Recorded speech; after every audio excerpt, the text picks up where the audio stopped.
Alright, welcome back to Nick Lenz's Comic Corner, classic known classics. This is episode number 32, 54, and Doubleshot number 31, 48. So, we have two very beautiful women discussed here for their trades from DC Comics. First up, we have Harley Quinn, 30 years, the Maid of Mischief. The deluxe edition. Yeah, these are various stories published over the course of her 30-year history. What did you think? Wait, she's been around for 30 years? Well, probably 30 years since her debut back in '92, despite the fact she's been in comics since like 2000. So, they explain. The book also has an explanation of how she came to be, both from the. I don't think. Let's see. It looks like for the show. So here's what this book contains: the Batman Adventures number 12. This is, of course, from the original volume for the series. Batman Adventures number 18. Gotham Adventures number 10. Harley Quinn Volume 1 number 3. Gotham Knights 14. Detective Comics 831, Gotham City of Sirens 20 and 21, the Holiday Special from Harley Quinn, her 25th Anniversary Special, which contains the entire thing for that one, the Be Careful You Wish For Special Edition, which, by the way, so for the Holiday Special, that's written by Amanda Conn, Jim Hummel, with Darwin Cook in the art for that one. They also do Diva Las Vegas, that's written and drawn by Mankind, with co-art writing here by Jim Palmiotti. Birthday Blues, Paul Dini, Chris Harden. Somewhere is Green, Daniel Cablesmith, and David Lafont. Bird Psychology, this is written by Chip Zdarsky, art and coloring by Joe Quinnos. Oh, by the way, Kelly Puttick does Batman Adventures 12, Mike Purbach on the artwork. The Batman Adventures number 18, written by Ty Templeton. Artwork by Brandon Cruz. Ty Templeton also does the Gotham Adventures issue, along with Rick Birch on the artwork. I'm not going to be discussing basically much for Harley Quinn number 3 because discussed already. And also Gotham Knights 14 because I review the whole series, along with Tita Comics and the Gotham City Sirens one. Okay, so the Be Careful You Wish For, written and drawn by Amanda Connor. Art writing here by co-writing by Jim Palmiotti, co-artwork by Chet Harden, Otto Smith, and Ben Caldwell. Harley Quinn Make Him Laugh number 3, written by Mark Russell, art by Laura Braga. Harley Quinn Black, White, and Red, written by Jordan Bellary, artwork by Greg Smallwood. Skipping Batman Volume 398, discussed previously, and a story from the Harley Quinn special, Submissive. Yeah, one story in here, don't know why. So, issue 12 of the Batman Adventures is all about Batgirl. It starts out with Batman. It looks like he's at Mount Rushmore, being shot at by a climber. And the whole issue is focused on Barbara Gordon. She puts on her outfit, of course. And then she just happens to run into Harley Quinn wearing a slightly different down mask than usual. Her down mask, for some reason, is red. Yep, and then for some reason they run into Poison Ivy. And then there's like a princess here.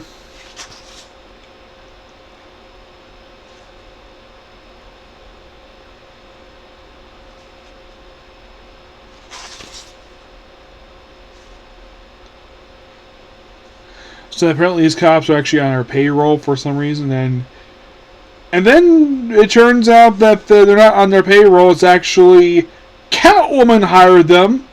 So you have the Princess, Harley, Ivy, and Batgirl all tied on tables. And I'm surprised basically Catwoman to tell the guards to strip all four ladies butt naked. That'll be no circumstantial situation, but nope, that didn't happen. Yeah, and of course, so it turns out that Catwoman hired these guys, posed as cops, so she could steal stuff. Batgirl gets out of her binding, and of course, basically goes after Catwoman, and well, doesn't exactly fight her. And then everybody's back, and then for some weird reason, like, you could say this is basically her first time as Batgirl. Yes, in this universe, yeah, probably first time that this. So what I can tell for the story here, it seems like it's a loose adaptation of Batman 369, except Batman and Robin are at this party and no Killer Moth. Bat Adventures 18 looks like, yeah, I actually have reviewed this one already, so I'm moving on from this one. Because this actually was collected in the Batman and Robin Adventures trade. Then we have the Gotham Adventures, which, if you want to heard about this particular series, excuse me, this is supposed to be like the off-screen adventures of Batman during, like, between the stuff. So, we have the characters drawn in their new Adventures looks, which, I didn't know that basically I originally watched it, because I barely watched it when it first aired. I did watch it, but later on. But, apparently, the new Adventures designs for a lot of the characters were not well received. The only character that basically didn't really change, I did point out to some people that this character did not change with the change art style, was Harley. Harley looked the same. Doesn't matter what, because people were fans of the original popular Batman Adventures, Batman animated series, one from season 1, season 2, people like that one. New Batman Adventures, that one is not popular, people. Not really. The reason, mostly because it just looks so drastically different, and Joker got a lot of hate for his redesign. Simply put, because he's not wearing lipstick, despite the fact later on we appeared in that epilogue, that Return of the Joker movie, he actually had lipstick back. And this is all about Harley going straight, and Ivy is looking out a window. I believe it's Ivy. This why she doesn't have her. Yeah, it is. It's Ivy, but for some reason she's not depicted here with white skin. Did the artist or the colorist not get the memo? Because if I remember correctly from this show, her hair was still red, except it was a darker red, and her skin was chalk white. Same with Selina's for some weird reason. Yeah, her costume became black because originally it was gray, and she was a blonde under the mask. Though this one actually goes with a more comic accurate hair color for Selina, which is raven hair color. And this, see, look at Joker here. I heard a lot of fans hated this look for this character. So, yeah, then, of course, so Harley is basically going to show you have Nightwing and Robin here. Really good issue here. Yeah, thing with the Adventure Comics, Batman was really good. And then skipping over the Harley Quinn issue because discusses already. When discuss, I actually own the trade for this one, so I'm skipping over it.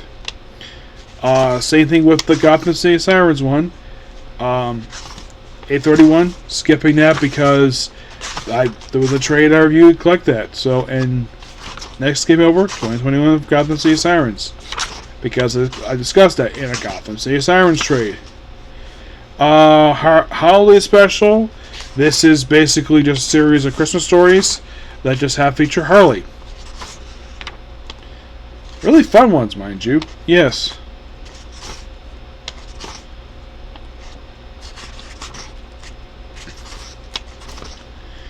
And of course, you have these various variant covers break up the artwork here. It's like they put the entire Silver Anniversary one in here. They did. Also, we have this one issue looking very costumes, including her costume she wore from the Harley Quinn and Power Girl miniseries. But overall, like a lot of really good stuff here. It is interesting, though, to go 30 years of her first publication appearance.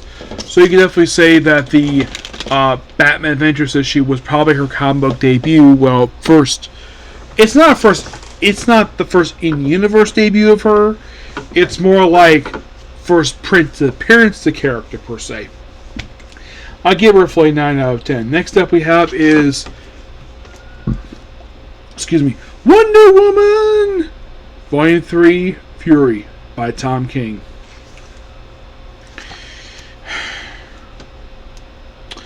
So, yeah, this third trade collected issues 13 through, unfortunately, 14 to 19. Yep, 6 issues. Now, I bought this purely because, basically, this here is the end of the Sovereign stuff. We're finally put to the rest, with the exception of the most recent that came out. He's kind of continuing, but this kind of ends the recurring thing with the Sovereign.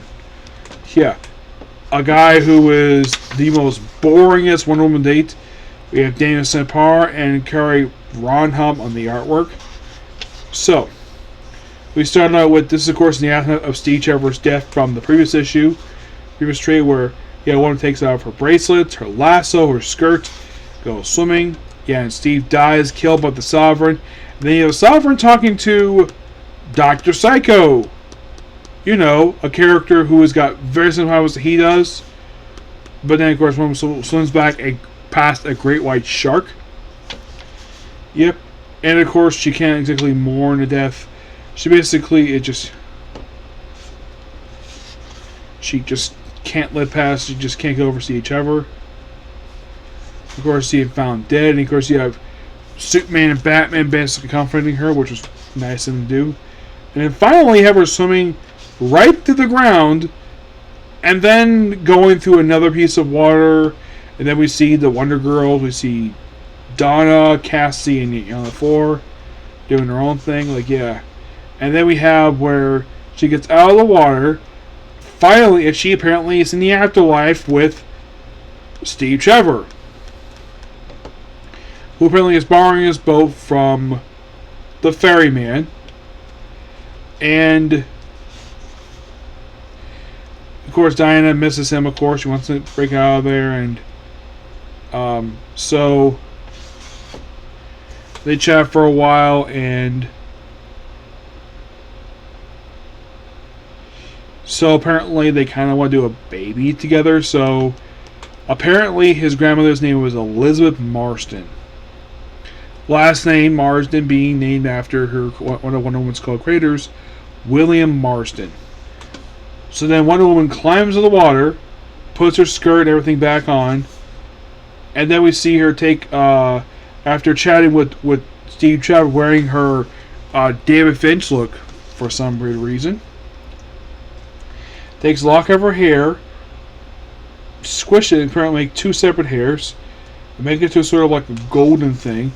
And then she proceeds to make a baby. Their baby, apparently it's like similar to what happened with Hippolyta making Wonder Woman.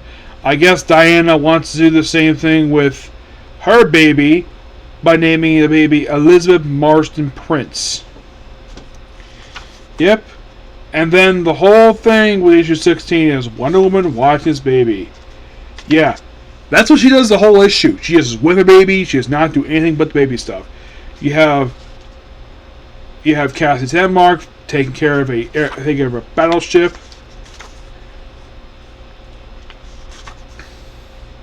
You have Ron Jafar robbing a bank for reasons. And then you have Diana changing the kid's diaper. And then we have Donna face up against Solomon Grundy.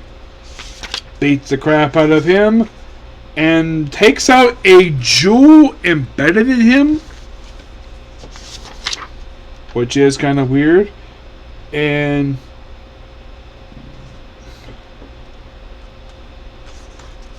then we have this guy go visit his hotel room where he runs into the cheetah. Where apparently she kind of refers herself as the 4th princess for some reason. Yep. And that's the whole thing. And then you have just a point of view type of thing with this one. And then move on to issue 17. Where more Wonder Woman doing nothing but would pay the time with a baby. And then we have Detective Chimp show up. Where basically he annoys the Sovereign. Yes, for the next few issues he just is annoying him.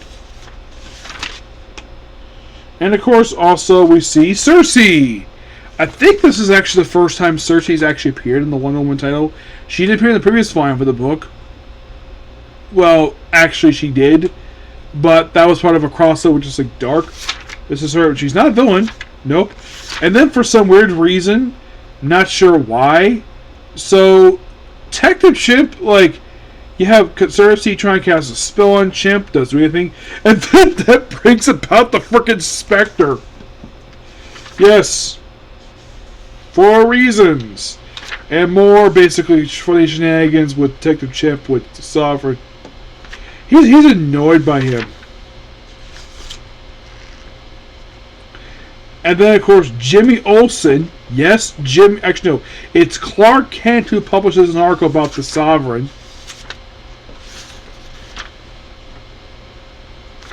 Yeah. Everything is a joke, despite the fact it actually is true. And then moving on to issue 8. More stuff here. And then we have this really weird story here. We have the Sovereign inducted second plane chest. Giganta walks in.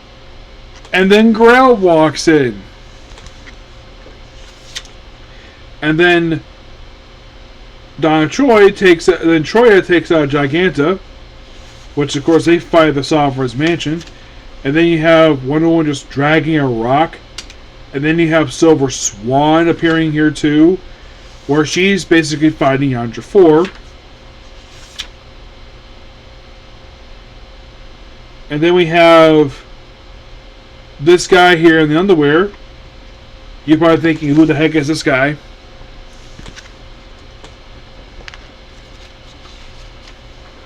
Where he's punched by Cassie Sandmark.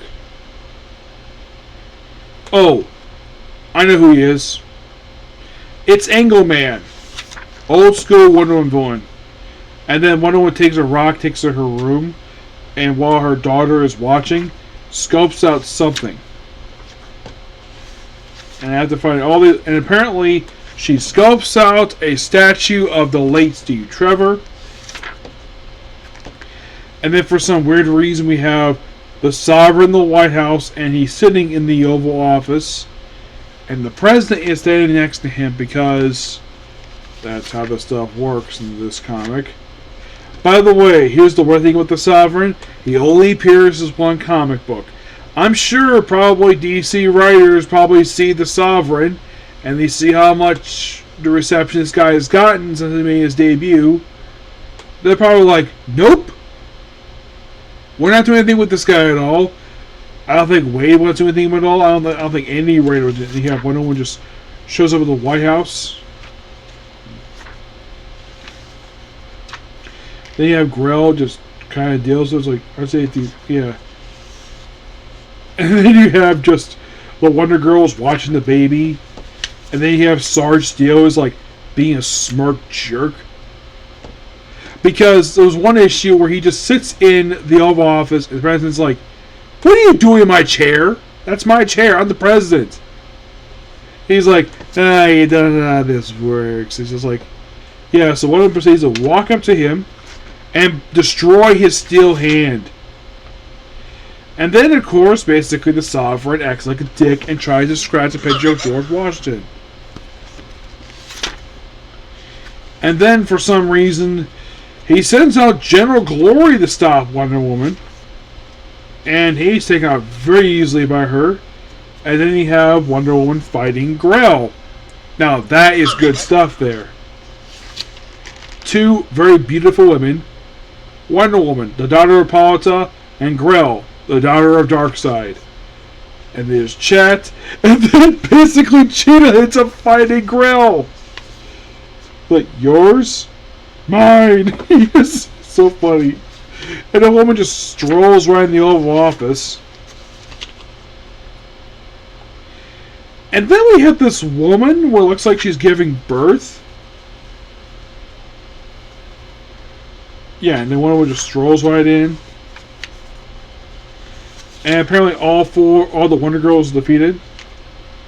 And one was supposed to have been killed. Actually, no, the Hippolyta's been killed. And then Wonder Woman proceeds to destroy... Yeah, believe it or not, that is a door.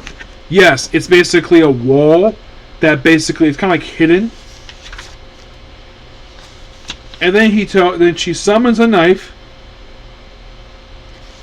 tells him to take off his shirt and his coat.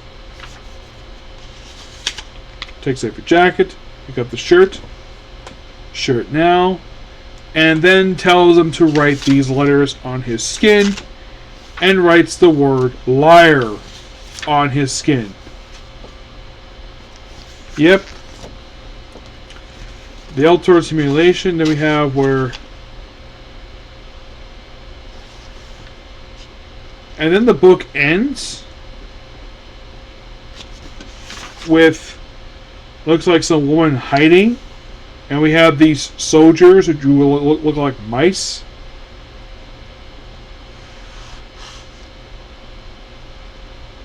We call them mouse men, and that's kind of it here.